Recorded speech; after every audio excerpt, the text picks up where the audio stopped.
Morning, welcome back to my YouTube channel. তো তোমরা কেমন আছো? আশা করি ভালো আছো। তো আমিও খুব ভালো আছি। তোমাদের সাথে নিয়ে আজকে ভিডিওটা স্টার্ট করছি। আশা করি ভিডিওটা তোমাদের খুব ভালো লাগবে।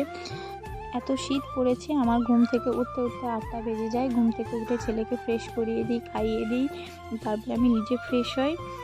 এবার আমি ফ্রেশ হয়ে চলে এসেছি রান্নাঘরে। তো অতটা ফ্রেশ হতে পারিনি, দেখতে পাচ্ছ আমার মাথার চুলগুলো এলোমেলো হয়ে আছে। এবার আমি ফ্লাক্সে গরম জল করে রেখে দিচ্ছি। এত শীতে এত ঠান্ডা পড়েছে যে জলও বরফের মতো ঠান্ডা হয়ে যাচ্ছে। ওই জন্য ফ্লাক্সে একটু জল গরম করে রেখে দিলাম। ছেলেকে যখন খাওয়াবো তখন জলটা মিশিয়ে মিশিয়ে খাইয়ে দিই। এরপর আমি নিজে খেয়ে দিয়ে যে রান্নাগুলো হবে সেই সবজিগুলো কেটে দিচ্ছি। আজকে মেনুতে আছে লাউয়ের শাক ভাজা। তবে এটা কি শাক জানি না, তোমরা কেউ জানলে কমেন্টে বলো।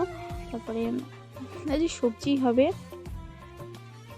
তারপরে যে তিলে বড়ি হয়, ওই তিলে বড়িটা মা যে ডাল পেটে রেখেছিল, কলাইয়ের ডাল, তো মা বললো তুমি দিয়ে দাও, মা রান্না করছে।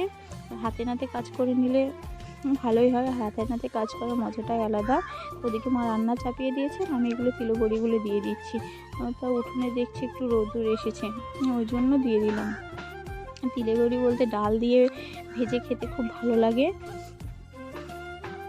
আর আমাদের বাড়ির ডাল হলে তিলে বড়ি ভাজাটা হয়, সবাই পছন্দ করে আর কি, আমিও মোটামুটি পছন্দ করি। তারপর কাজ টাজ সেরে আমি স্নান করে নিয়েছি। এখন বাজে 12:30।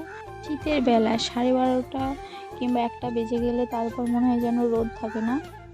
আর আজকাল একটু রোদের তাপ বেড়েছে।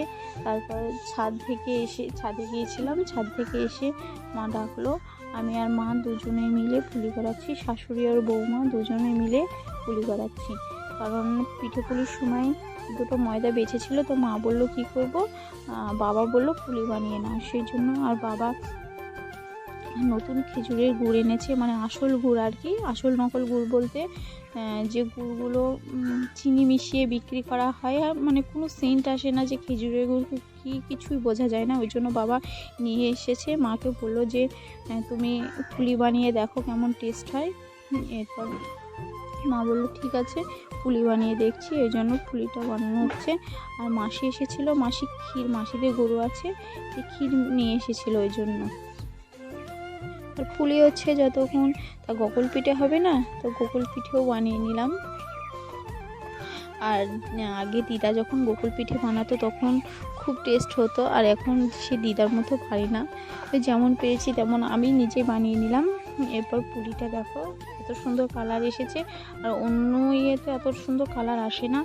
আর রাত্রিবেলায় আমি দেখো নিয়ে চলে এসেছি, টিভি দেখবার খাবো। দেখে তো মনে হচ্ছে ভালোই হবে। এখনও টেস্ট করে নেবে, টেস্ট করে দেখি। জাস্ট ফাটাফাটি, খুব সুন্দর হয়েছে। আর মায়েরা যেমন করে রান্না করুক না কেন, মানে কোনো তুলনা হয় না। খারাপ করে করলেও ভালো হয়, ভালো করে করলেও ভালো হয়। তো আজকে এই পর্যন্ত। তো টাটা, বাই বাই। ভালো লাগলে সাবস্ক্রাইব করো।